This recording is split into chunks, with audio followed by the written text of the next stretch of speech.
Hi friends, ಈಗ ಯಾವುದೇ ಒಂದು ಸಂಖ್ಯೆಯ ಘಾತ 0 ಇದ್ದಾಗ 1 ಅಂತ ಗೊತ್ತಿದೆ. ಅದು ಯಾಕೆ ಅನ್ನೋದು ಬಹಳಷ್ಟು ಜನರಿಗೆ ಗೊತ್ತಿರಲಿಕ್ಕಿಲ್ಲ, ಕೆಲವರು ಗೊತ್ತಿರಬಹುದು.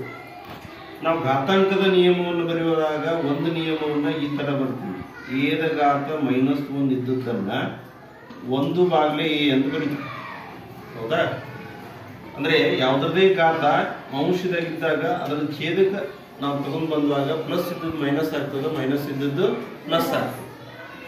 ಅದೇ 1/a ಘಾತ -1 ಇತ್ತಂದ್ರ ಅದನ್ನ ಎದ ಘಾತ 1 ಅಂತ ಕರಿತೀವಿ.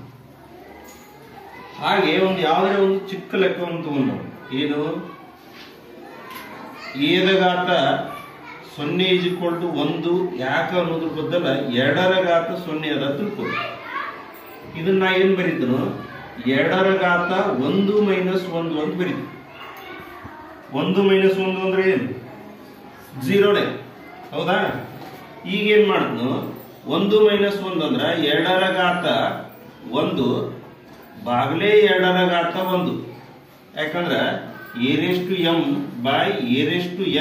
= a⁻m-n ಇನ್ನೊಂದು ಸೂತ್ರ ಬರೀತಾನ ಘಾತಾಂಕ. ಅಂದ್ರೆ ಕೆಳಗೊಂದದ ಅಂತ ಅರ್ಥ. ಅದನ್ನ ಕೆಳಗೆ ತಗೊಂಡ್ ಬಂದಿ. 2ರ ಘಾತ 1 ಅಂದ್ರೆ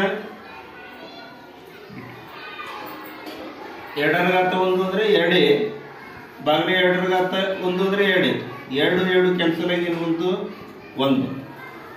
ಹಿಂಗೆ ಯಾವುದೇ ಲೆಕ್ಕ ತಗೊಂಡ್ರು ಅದರ ಘಾತ ಏನು ಬರ್ತದ 0 ಇತ್ತಂದ್ರೆ 1 ಬರ್ತದೆ. ಇದನ್ನ ತಗೋರಿ. ಏನು ಎಂಬುದರ ಘಾತ 1 - 1 ತಗೋತೀವಿ. ಇದರ ಅರ್ಥ ಏನು? ಎಂಬುದರ ಘಾತ 1 ಬಾಗ್ಲೇ m ಘಾತ 1 m/m ಕ್ಯಾನ್ಸಲ್ ಮಾಡ್ರಿ, ಉತ್ತರ ಏನು 0 ಬರುತ್ತೆ.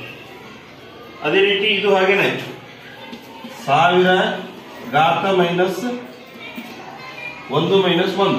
ಇದರರ್ಥ 1000ದ ಘಾತ 1 ಬಾಗ್ಲೇ 1000ದ ಘಾತ 1 1000 ಬಾಗ್ಲೇ 1000 ಕ್ಯಾನ್ಸಲ್ ಮಾಡಿದ್ರೆ ಉತ್ತರ ಏನು 1. ಹಾಗೆ ಯಾವುದೇ